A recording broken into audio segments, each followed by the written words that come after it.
Hello बच्चों, let's read the question. The question says that describe the major events occurring during the transmission of nerve impulse. Question ये कह रहा है कि major event को बताना है जब नर्व इम्पल्स का ट्रांसमिशन होता है।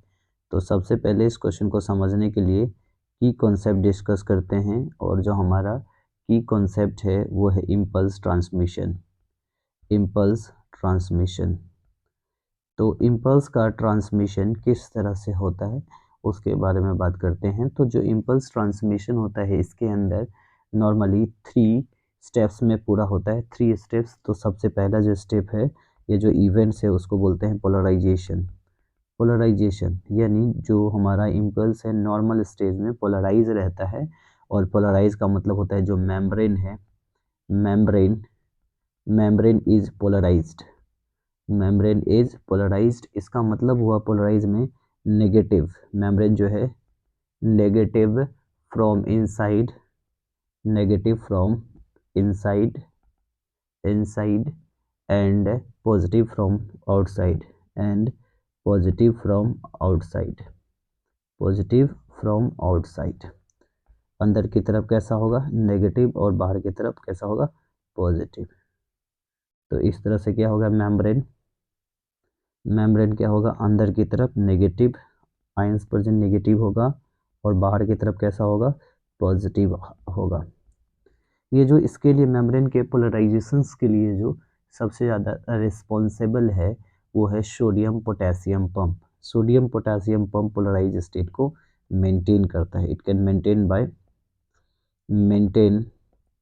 Maintain by sodium potassium pump. Polarize state को मेंटेन करने का काम होता है सोडियम पोटेशियम पंप। इसमें क्या होता है?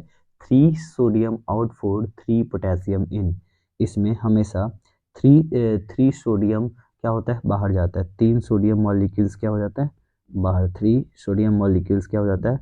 बाहर जाता है। तो 2 पोटेशियम मॉलिक्यूल्स क्या होता है? अंदर आता है।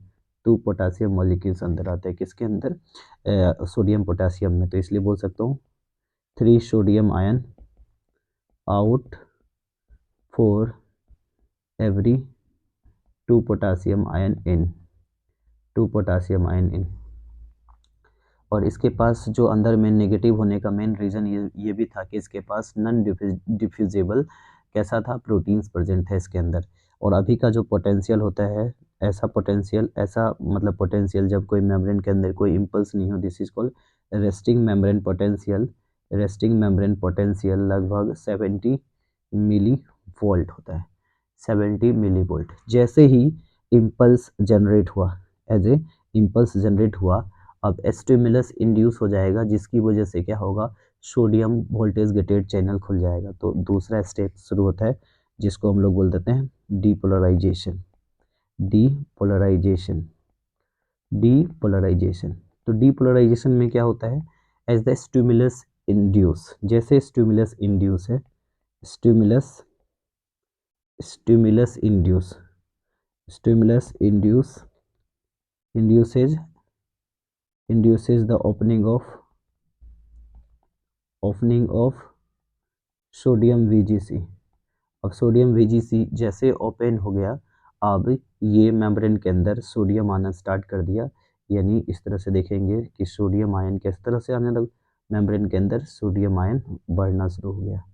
मेम्ब्रेन के अंदर से सोडियम VGC ओपन हो गया, और सोडियम आयन जैसे जितना ज़्यादा हो गया तो as a result sodium ion diffuse inside the membrane. तो सोडियम VGC है वो ओपन हुआ, तुरंत तुरंत क्या हो गया? सोडियम आयन अंदर आना शुरू हो गया।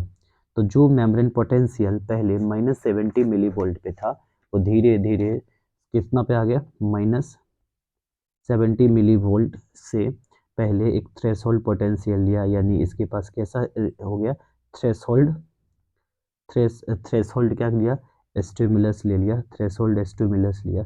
थ्रेशोल्ड स्टिमुलाई लिए लेने के बाद ये चला गया कितना पे? -60 टू 55 मिली वोल्ट तक पहुंचा। अब ये -55 से तो कितना चला गया? 0 मिली वोल्ट, और 0 से फिर प्लस में आ गया, +30 millivolt to 45 millivolt. अब ये प्लस में आ गया, यानी ओवरशूट कर गया। अब इसके बाद जो मेम्ब्रेन पोटेंशियल हुआ, ये मेम्ब्रेन पोटेंशियल जस्ट डिपोलराइजेशन के समय उल्टा हो गया। अब वापस से अंदर की तरफ जो चार्ज हो गया वो कैसा हो गया, पॉजिटिवली चार्ज, और बाहर की तरफ जो चार्ज हो गया वो निगेटिवली चार्ज हो गया। तो ये कैसा हो गया, ये डिपोलराइज्ड हो गया। अब जैसे ही डिपोलराइजेशन हुआ, डिपोलराइजेशन में क्या हो गया कि मेम्ब्रेन के इनसाइड कैसा हो गया, पॉजिटिव, और आउटसाइड कैसा हो गया, आउटसाइड नेगेटिव, ये नेगेटिव हो गया। अब ये जैसे ही ओवरशूट किया, फिर से पोटेशियम VGC ओपन हो गया, पोटेशियम VGC ओपन। अब पोटेशियम VGC जैसे ओपन हो गया, ये तुरंत क्या हो गया, पोटेशियम आयन का बाहर आना शुरू हो गया। पोटेशियम VGC ओपन में पोटेशियम आयन क्या हो गया, पोटेशियम आयन बाहर निकलना शुरू हो गया, एक्सोप्लाज्म में जाने लगा। और पोटेशियम आयन जैसे गया, फिर से मेम्ब्रेन के अंदर का जो पोटेंशियल है वो माइनस हो गया, माइनस, और बाहर का कैसा हो गया, प्लस हो गया। और दिस इज कॉल्ड रिपोलराइजेशन। यानी 3 स्टेप्स होते हैं। सबसे जो पहला स्टेप्स है हमारा, उसको हम लोग बोलते हैं पोलराइजेशंस, दूसरा डीपोलराइजेशंस, और तीसरा रिपोलराइजेशंस। तो ये 3 मेजर इवेंट है जिससे क्या होता है, इम्पल्स ट्रांसमिशन होता है। Hope you understood it well. Best of luck.